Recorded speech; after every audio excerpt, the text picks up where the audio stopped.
How and when was Kevin diagnosed? What was the timeline from first noticing symptoms to diagnosis?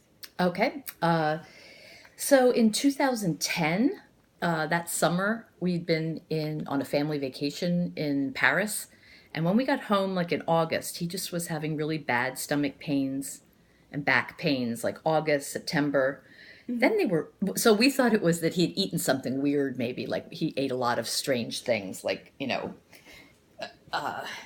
brains and all the strange French food. I thought maybe he got some kind of parasite.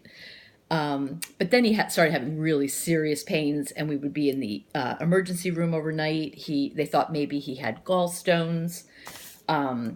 He had a CAT scan of his abdomen in September. He had an endoscopy. He had a colonoscopy in September. He was taking a lot of really strong pain medications. So many that he started to look like a little bit like a drug addict. So going to CVS to get his, OxyContin prescription filled, like they started looking at me like, who is this person who keeps coming in like all the time, like, trying to get more and more and more.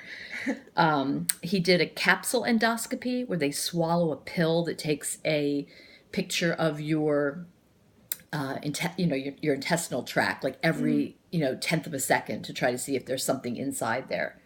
So this whole time, like August, September, October, November, we're looking for pancreatic cancer also because Kevin's sister, Mm-hmm. Nora, had just died of that a year before. So that was a fear that we had. But every test that he took came up negative for that. There Mm-hmm. was always, there's a blood marker called C19-9, and that was always negative, always negative.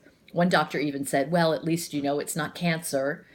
They thought maybe it was Crohn's disease for a while, and he had a whole lot of blood work done and a bone scan that showed a mass on his spine. So it looked as though he had a tumor on his spine, like a bone cancer, perhaps. Mm-hmm. But they did a biopsy of it, and it was not bone cancer. They said it is cancer with an unknown origin, which is like just a terrible thing to hear when you're Yeah. looking for pancreatic cancer. So just fast forward, there's like more tests, blood tests, radiation to get rid of that tumor that was on his spine. That was great. It went away right away. Mm-hmm. And then I guess like that very like Christmas Eve, we found out it was pancreatic cancer. Oh. So that was the journey to finding out Uh-huh. how that he did have it. And was he diagnosed with what stage when he was Stage 4, because stage four? that tumor on his spine, Mm-hmm. that was cancer that had spread from his pancreas and gone into another part of his body. So that's technically what stage 4 is that it is like spread from where the original, where the original cancer started.